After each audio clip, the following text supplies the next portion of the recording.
Today is March 14th, and today's quote is entitled Hypocrisy.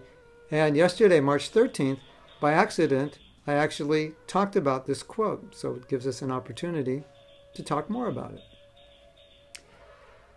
It is hypocritical to honor the Lord for teaching you lessons through suffering, and then blame the perpetrator who personally brings the lessons to you. Should you bow to one and punish the other?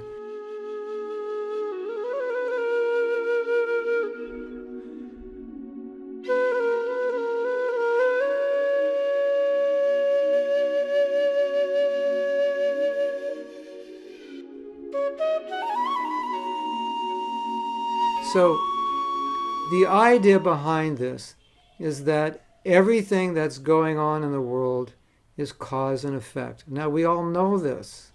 We understand karma.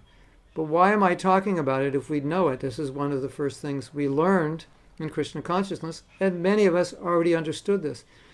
Because we see that we don't really understand it. Because every time we blame somebody, we're denying this cause and effect relationship, that this person really has anything to do with my suffering. And we think, well, when I'm suffering, I don't deserve it. And this person was unjust in what they did. And we look for right and wrong, good and bad, justice, injustice. And we complain. There's no justice. But if we accept karma, can we really say there's no justice in the world? That everything has some correlation. Every suffering, every pain has some correlation in some way to something I've done. For example, as many of you know, I teach a workshop on forgiveness.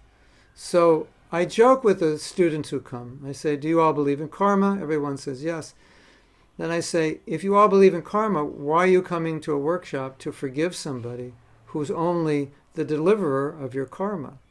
Because nothing can happen. If you believe in karma, nothing can happen to you that you didn't deserve. There's no reaction you can get that you haven't created. So why would you come to a workshop to forgive someone for doing some horrendous activity towards you, perpetrating some abuse towards you, when nobody can bring anything to you that's not deserved? So my realization from teaching this course many, many times is that although we understand in our head this is true, but in our heart we don't experience it that way. So it's interesting. And so therefore we end up in these situations where Krishna says something like the world is suffering. Somebody brings us that suffering and we don't appreciate it. When after all, that person is just bringing us the same lesson in a different way. Obviously nobody appreciates suffering. We don't like it. We don't like to be treated unfairly. Now, what's most amazing about Krishna consciousness is not only does a devotee accept that this is deserved, but the devotee takes it one stage further, which is quite incredible. The devotee thinks, actually, whatever is happening is just a token of what I deserve. I actually deserve worse. Now, who in the world thinks when something bad happens to them that I actually deserve worse?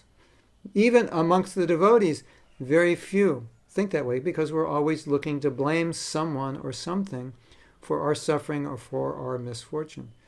Wouldn't it be an amazing way to think that whatever is going on, whatever mistreatment you receive, you think is only a token and I actually deserve much more, and Krishna is letting me off the hook? That would be an amazing way to think. And that's the way we're supposed to think. Hare Krishna.